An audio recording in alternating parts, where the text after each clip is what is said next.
মেয়ে হয়ে জন্ম নেওয়া এটা কি অপরাধ? তাহলে যে পুরুষগুলা ধর্ষণ করতেছে তারা নারীর গর্ভ থেকে আসেনি, তাদেরকে মা জন্ম দেয়নি, তারা 10 মাস 10 দিন নারীর গর্ভে থাকেনি, তারা 32 নালা দুধ খেয়ে বড় হয়নি। তারা যদি নারীর গর্ভ থেকে জন্ম নিয়ে পৃথিবীতে এসে থাকে তাহলে একজন নারীকে তারা কিভাবে দর্শন করে? যে পুরুষটা নারীর গর্ভে থেকে আসে সে পুরুষটা কিভাবে আরেকটা মায়ের সন্তান দর্শন করে? বিয়ে করলেই তো বউ পাওয়া যায়, বাজারে সস্তায় পাওয়া যায়, 10 টাকা দিলে নারী কিনতে পাওয়া যায়। সেখানে একজন মায়ের সন্তানকে কেন দর্শন করে নির্যাতন করতে হয়? সেখানে কেন একটা নারীকে, একটা অবশ্যই একটা 7 বছরের বাচ্চা, ওটা এখনো যৌনাঙ্গই তৈরি হয়নি, সে বাচ্চাটাকে কেন দর্শন করতে হবে? ওর তো ঘরে বউ আছে, ওর বউকে অক্ষম, ও বাজারে গেলে সস্তায় পাওয়া যায়, সেখানে একটা নারীকে কেন দর্শন করতে হয়?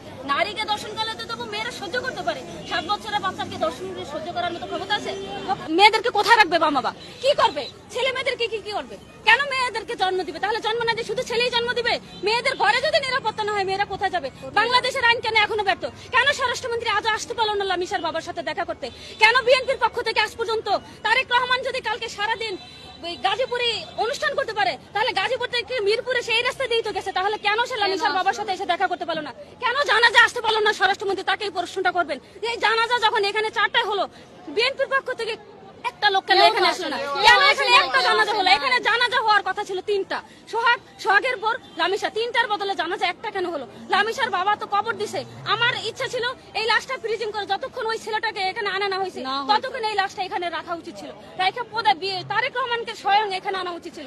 কেন আসিয়া হত্যার বিচার এখনো হলো না? তখন না হয় অন্তর্বর্তী সরকার ছিল, এখন তো নির্বাচিত সরকার, জনগণের ভোটে নির্বাচিত সরকার, কেন জনগণের বিচার পাবে না? এখানে দেখেন আমিনুল ভাই অত্র এলাকার কিন্তু এমপি, আমিনুল ভাই কেন আমিনুল ভাই আজ পর্যন্ত পালো না? বিএনপির পক্ষ থেকে একটা লোক এখন আসলো না। আমরা বিএনপি কর্মী হিসেবে আমরা এটা লজ্জিত, দেশবাসীর কাছে আমরা লজ্জিত। কেন একজন বিএনপির কর্মী আজও এখানে আসলো না? কেন আমিনুল ভাই এখানে আসলো না? কেন স্বরাষ্ট্রমন্ত্রী আসলো না? প্রধানমন্ত্রীর পক্ষ থেকে একটা লোক কেন এখানে সান্ত্বনা বার্তা দেওয়ার জন্য আসলো না? একটা শিশুকে এইভাবে দর্শন করছে। আমরা চাই আগামী 24 ঘন্টার ভিতরে আসামিকে এখানে নিয়ে আসা হোক, এখানে ওকে আমরা জনগণ নিজের হাতে বিচার করবো। ওরা অন্তত একটা চট দিয়ে হলো আমরা এখানে বিচার করতে চাই। আমরা চাই না আইনের কোনোদিনও বিচার হবে না। আমি বাংলাদেশ সরকারকেও চ্যালেঞ্জ করতেছি, আমি স্বরাষ্ট্রমন্ত্রীকেও চ্যালেঞ্জ করতেছি, আমি আইনমন্ত্রীকেও চ্যালেঞ্জ করতেছি। উনি অ্যাটর্নি জেনারেল হোক, আমি ওনাকে চ্যালেঞ্জ করতে পারি। আমি একজন আইনের স্টুডেন্ট, আমি জানি কখনোই এটা হবে না, বাংলাদেশে বিচার হবে না। ওকে আমাদের হাতে তুলে দেওয়া হোক, আমরা বিচার করতে। তেলের ভোগান্তিতে ক্লান্ত? এখনই কিনুন রাইডো, এক চার্জে চলুন 100 কিলোমিটার পর্যন্ত। আমরা জাস্টিসটা আমরা এটাই চাই, এখানে তুলে দেওয়া সরকারের কাছে জাস্টিস চাই না, আমাদের হাতে তুলে দেন। আমরা ওর মা বাবাকে খুন করে আমরা ভবিষ্যতে আর কেউ এভাবে দর্শন না করতে পারবে। আর বাংলাদেশে কোনো হত্যা নয়, 24 ঘন্টা 6টা হত্যা হয়েছে। এটা চিরতরে বন্ধ হওয়া দরকার। এটা স্বরাষ্ট্রমন্ত্রীর ব্যর্থতা, বিএনপির ব্যর্থতা, তারেক রহমানের ব্যর্থতা, আইনমন্ত্রীর ব্যর্থতা, বাংলাদেশের বিচার ব্যবস্থার ব্যর্থতা। যদি না হতো, বাংলাদেশের যদি সঠিক বিচার ব্যবস্থা থাকতো, এখন তো ঈদের বন্ধ না, রবিবার থেকে কোর্ট বন্ধ। আজকে পর্যন্ত ফাঁসি দেওয়া কার্যকর করার সুযোগ আছে। শনিবার বাংলাদেশের সকল অফিস আদালত খোলা, শনিবার খোলা, রবিবার খোলা, এর মধ্যে ফাঁসি দেওয়া কার্যকর করার কোনো ব্যাপারই না। 24 ঘন্টা সময় লাগে না। যে আসামি এজলাসে দাঁড়ায় জজের সামনে স্বীকার করে যে হ্যাঁ আমি খুন করছি, আমি দর্শন করছি, তাকে কেন 10 দিনের রিমান্ডে দিতে হবে? 10 সেকেন্ডে কেন জজ বললো না যে ওকে এখন গুলি করে দেন, ওকে ক্রস ফায়ার করে দেন? ওই জায়গায় কালকে 4টার সময় এখানে রামিসার জানাজা হয়েছে। জানাজা একটা হবে কেন? জানাজা তো হবে 3টা। রামিসা কি অপরাধী ছিল? তাকে যেভাবে খুন করা হয়েছে সোহাগকে সেভাবে খুন করা হোক, সোহাগকে সেভাবে মৃত্যুদণ্ড দেওয়া হোক। আমার কথা হচ্ছে এদেশে প্রকাশ্যে ধর্ষণকারীকে অন্য কথা না, যেখানে ধর্ষণ হবে সেখানে খুন হবে, যে বাসায় ধর্ষণ হবে সে বাসার সামনে খুন হবে। এইখানে সোহাগকে আজকে ফাঁসি দেখ, অত্র এলাকার মধ্যে আসলে না।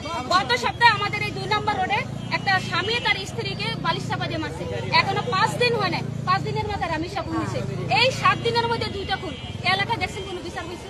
কোনো বিচার হয় না। সারা বাংলাদেশ ব্যাপী এরকম বিচার হইতে দেখছেন? কোথাও বিচার হয় না। এখন বিচার যদি হতো তাহলে এদেশের মানুষ ভয় পেত। আমার কথা হচ্ছে যে দেশে আইন আছে, সংবিধান আছে, 156টা অনুচ্ছেদ আছে, আমাদের বিচার বিভাগ আছে, আমাদের আইনের স্বাধীনতা আছে, তাহলে কেন এখানে বিচার হয় না? যেহেতু সরকার বলেছে আইন বিভাগ থেকে বিচার বিভাগ আলাদা করে দেওয়া হবে, বিচার বিভাগকে স্বাধীন দেওয়া হবে এবং বিচার বিভাগকে পূর্ণাঙ্গ বিচারের ক্ষমতা দেওয়া হবে। যদি এটা দেয়া থাকে, এটা বাস্তবতার প্রয়োগ থাকে, তাহলে কেন এখন পর্যন্ত রামিসা হত্যার বিচার হলো না?